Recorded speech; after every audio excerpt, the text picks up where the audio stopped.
प्रेम युवकों को गुली माड़ गजपति जिला मोहना थाना चंद्रगिरी ढेपासही गाँव दृश्य गाँवर लाजर प्रधान एकतरफा प्रेम कर जड़े झील को उठाई नहीं परिवार लोके झील को खोजाखोजी कर आनी अन्यत्र बह कराई किछि दिन पर झील गाँव को आसीथिबा बेले युवक जनक तांको पुणी उठाई नहीं झील को जोर जबरदस्ती टेकी नहीं एक घरे लुचाई रखिथिले परिवार लोके झील को उद्धार करी समाधान पाई गाँव रे एक बैठक डकाई किंतु सही समय संतोष प्रधान गुलिकांड घटाई फल अनिल कुमार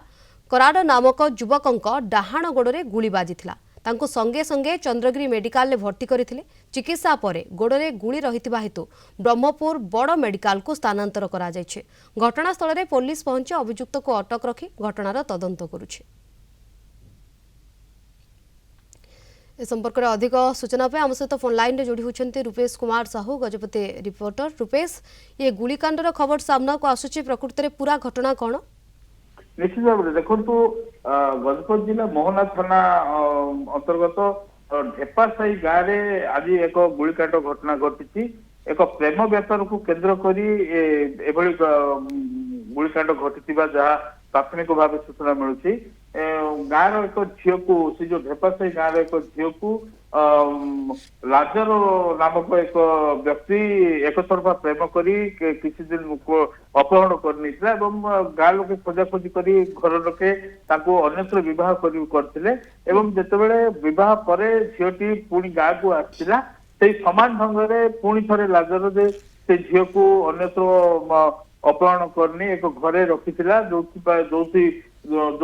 परिवार लोके संपुक्त झील को उद्धार करते यार समाधान गाँव में एक बैठक डक गाँव में बैठक बसवा बेले आज हठात ये गुलिकांड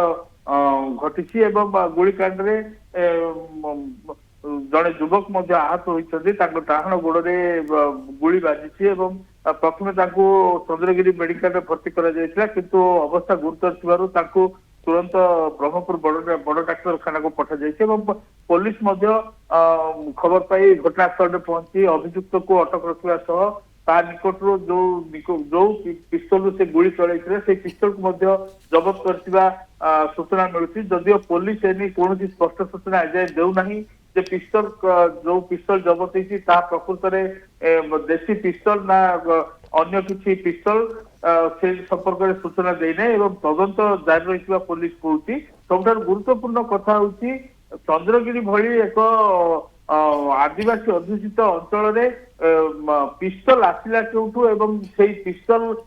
संपुक्त युवक जनक कौठू आनी किए पिस्तल जोगे निश्चित भाव में पुलिस बर्तमान चैलेंज होती खोजी बाहर कर